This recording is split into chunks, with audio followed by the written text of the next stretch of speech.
Ben oui, ma dernière chronique, moi aussi, c'est un peu ça le thème. Ma dernière chronique au chant des sirènes. Dernière fois que je donne mon sujet d'avance à Manu et que j'arrive avec une chronique qui parle pas pantoute de ça. Je t'ai même pas demandé cette semaine. Non, c'est ça arrête plus à rien de me le demander. Dernière fois aussi où je pars flush de Sutton et que je m'étonne d'arriver flush au centre du Nil, qui semble avoir été spécifiquement designé pour garder les voitures captives du béton et radicaliser les cyclistes hyperactifs coincés dans une boîte de métal 10 fois plus longtemps que la durée du trajet initial. Dernière opportunité aussi de ne pas arriver du tout parce que j'ai embarré mes clés dans mon char vintage, pas de petit piton. Mais pour ça, j'ai trouvé un truc et j'avais envie de le partager avec vous, auditeurs, auditrices, pour une dernière fois. D'un coup, que je suis pas la seule à avoir déjà épuisé mes 4 appels à l'aide annuels à CAA au mois de juin. Dieu, c'est juste 4. Ouais.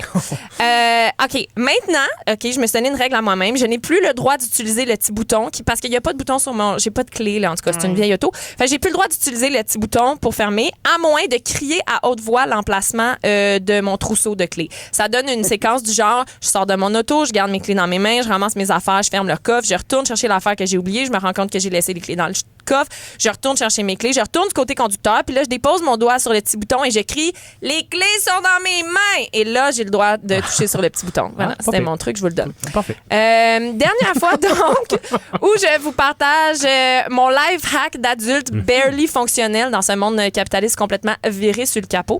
Puis là, ça fait 2 semaines que je me demande ce dont j'ai envie de parler pour cette dernière chronique. Tu sais, il en reste juste une. Fait que là, je me dis, est-ce que je vous fais un top 3 de mes meilleurs conseils witchy de décroissance personnelle? Est-ce que j'y vais en mode coach de vie moralisatrice? Puis je vous shame de pas encore avoir acheté ma prochaine formation, Van Life, Lance-Flamme et Kombucha? Est-ce que j'en profite pour me remettre dans le bain de l'humour puis j'écris quelque chose de léger, funny et insignifiant pour être sûr de pas être trop détonnée quand je vais réembarquer sur les planches des comédie clubs? J'ai hésité longtemps, mais la vérité, là, c'est qu'il me reste encore ma propre émission de radio à CISM où je peux faire tout ça et plus encore, des woks et des pommures de retour les lundis à 13h sur les ondes de CISM. Et donc, aujourd'hui, j'ai eu envie de saisir cette opportunité de faire la seule affaire, Étienne, que j'ai pas faite encore et que je pourrai plus jamais faire après aujourd'hui, c'est-à-dire roaster convenablement les 2 sociologues du dimanche qui font semblant d'être co-animateurs de cette émission-là depuis 5 ans pour avoir des billets de théâtre. Exactement. Étienne se sent interpellé. Étienne, es-tu toujours à l'appel? Absolument. Toujours là. Sérieux, les gars, j'ai déjà vu des pères de famille qui ont perdu la garde de leurs enfants plus investis que vous dans ce projet-là.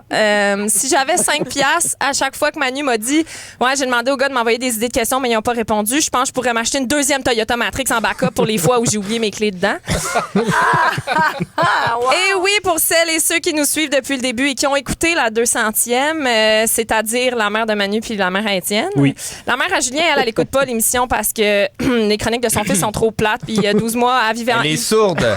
Il vivait encore dans son sous-sol, fait qu'elle avait pas besoin de plus de temps d'antenne pour le trouver beige et pas déniaisé.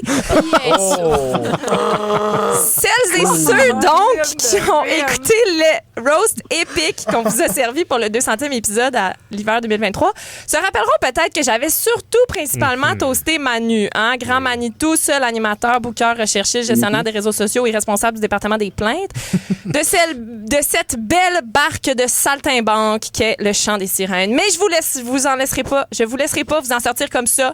Vous me connaissez, grande pourfendeuse de l'égalité, de l'équité et de l'inclusion. Pas question que je vous laisse skipper le méchoui, les boys, ni que je manque une occasion d'attaquer 2 hommes blancs qui ont rien demandé puis qui peuvent pas se défendre. Absolument. Sous peine d'avoir l'air de gros bébés, pas d'autodérision. D'ailleurs, en écrivant la chronique, je me souvenais plus lequel des 2 était pas là aujourd'hui. Là, c'est vous dire à quel point j'écoute pas quand ils parlent. Et Julien est pas là. Et qui sont interchangeables dans ma tête. J'ai souvent remercié Manu en ondes de booker des femmes drôles, charismatiques et intelligentes que je peux repêcher à souhait pour mes propres projets par la suite. C'est bien fun. Merci pour ton travail de booking, Mathieu. Ben, vous êtes bien fait. Mais je pense qu'on vous l'a pas assez dit, les boys, donc je vais le dire une dernière fois. Merci les gars. Merci de nous aider à améliorer notre estime personnelle, notre sentiment de compétence et notre professionnalisme en venant présenter chaque semaine des chroniques toutes plus fades et broches à foin les unes que les autres. Comme le dit le dicton, quand on se compare, on se console.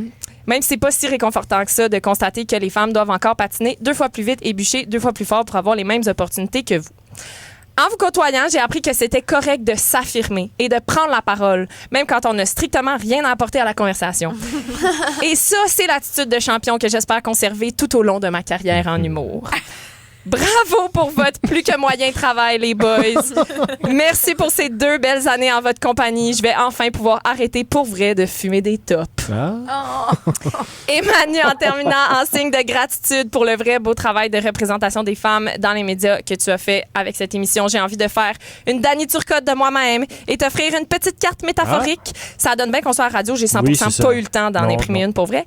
Carte, donc, te donnant accès gratuit à vie au Snowflake Comedy Club. Si jamais tu t'ennuies trop d'entendre des femmes bitcher le capitalisme, le patriarcat, le baseball et les SUV blancs, tu seras toujours la bienvenue. C'est bien fin. Ça fait plaisir. Merci les boys. C'est bien fin. Moi, je veux qu'ils payent pour venir à mes soirées. Ben non. Étienne et Julien auront un tarif préférentiel et Manu pourra rentrer gratuitement. Ben oui. C'est bon, ça. J'accepte tout à fait. C'est vrai que c'est drôle que la seule personne... Oui, Diane, vas-y. Oui, à la hauteur de l'effort qu'on a mis dans l'émission, je trouve que ça fait du sens. Oui, exactement. C'est ça que je me disais. Je seconde Étienne.